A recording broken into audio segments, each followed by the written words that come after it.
Hi friends, welcome back to my channel. My name is Tracy. I'm so excited to have you here today. I am hopping with my global monthly video hop group. We are stamping up demonstrators from around the world. We get together every month with a different theme. This month's theme for October is One Sheet Wonder. So you're going to see tons of projects and tons of ideas on how to use this One Sheet Wonder theme. I have a little bit different one for you today. I've used one sheet of a 6x6 DSP because I'm really aiming at trying to use up a little bit more of my DSP instead of hoarding it. I know everyone does it, but I'm really trying to make a conscious effort of using it. So I've used one sheet of 6x6 to create two projects, one treat box and one card. Let me show you what I've used. Because it is Halloween season, we have a beautiful treat box, which you can't go wrong, and then a card that goes with it as well. This is so cute. I'm so excited to be showing these projects with you today and crafting with you. So let's get over and we'll get started.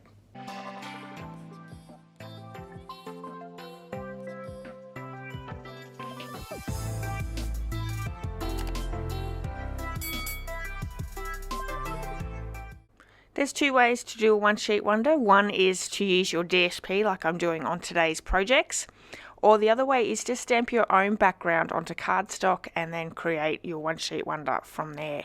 So I'm on a mission to use my DSP a little bit more than what I already do. So I've gone with the So Cute Halloween themed DSP. It's in the mini catalogue, it's gorgeous and really is so cute. So we have a 6x6 piece here. Now all the template is over on my blog. There is a link to that blog post in the description, so go over and check that out, how to cut this out. But you could change the DSP around to create other projects using different DSP or different stamped backgrounds. So our first piece we cut at 4x6, which left us a 2-inch piece. We cut that down to 5 1/4, so we ended up with a 2x5 1/4 for our card. Then we're going to go with the 4x6. We're going to turn it round to the 6-inch side and we're going to cut it at 1 7/8, and then that piece is for the top of the box. The next piece we're going to cut at 7/8, and we're actually cutting 2. That is for the side of the box, so they measure 4 by 7/8.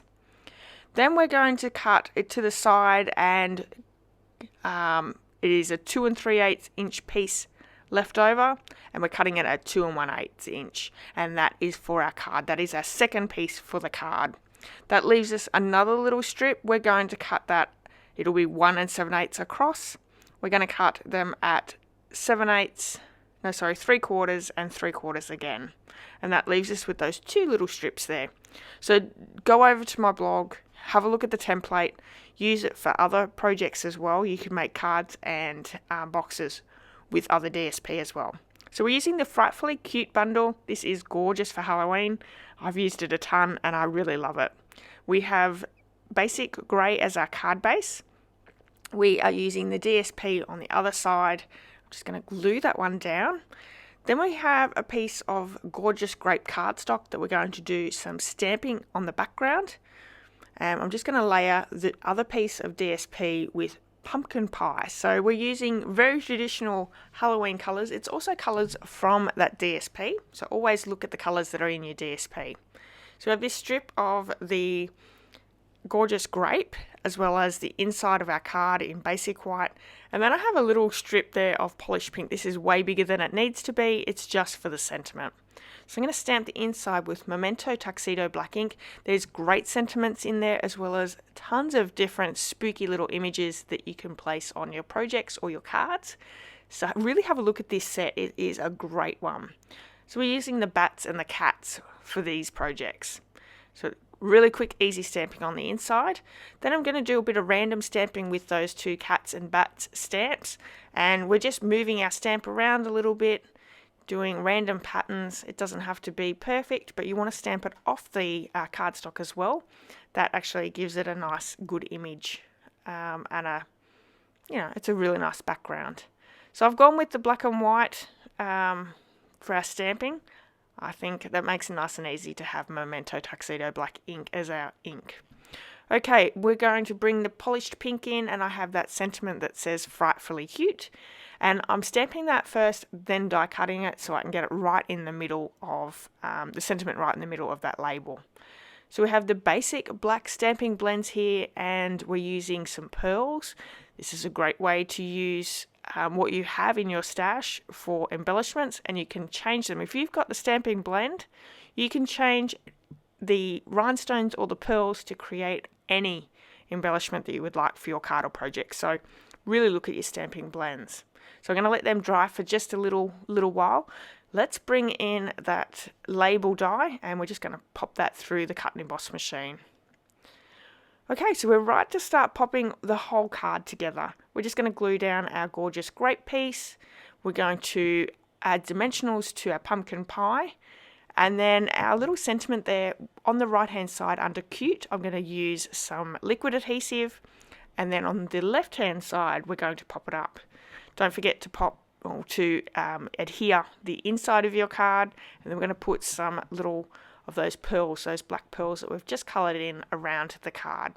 Now, if you're after any of the supplies that I've used on today's card, you can purchase them in my online store. Use the hostess code, and I have some wonderful customer benefits for shopping with me. I have a handmade card or project every single month that changes, as well as a bundle tutorial that changes every month as well. The bundle tutorial is packed full of wonderful projects, so you'll never get bored, but you'll have plenty of inspiration. I'm so excited to see what everyone creates with this theme. I think so many different demonstrators are going to do so many different things, so it's going to be great to see. So I'm just popping 3 down on that card. This is a great little treat and card to give together. So let me show you that box. We're going to open it up. It holds 3 Lindor chocolates, so which I think are perfect. It's a little bit of an extra treat for someone, so this is perfect for an adult, but you can fit so many different things in there as well. So once again, we're staying with the same theme. We have the base of the card is basic grey. I've got some of that black glimmer paper and some whisper white. So, basic white. So I've just used the frightfully cute dies to die cut a sparkly cobweb, which is gorgeous, and then the label, which also comes from those dies. Moving on to creating our box. This is basic grey cardstock. It measures 7 by 6 1/8 inches, and we're going to score it on the 6 1/8 inch side at 1 inch on either side. So we're just going to do a quick score line on both sides. Then we're going to move to the 7 inch side, and we're going to score at 1 inch, 3 inch, 4 inch, 6 inch. Now all the measurements are for this box and for the card are over my blog, so go over and check that out. Everything's over there for you. So we're going to fold and score on all these score lines. This is a very basic box, but as this is a learning tutorial, I do make a boo-boo so you can learn from my mistakes. Everything is folded and scored.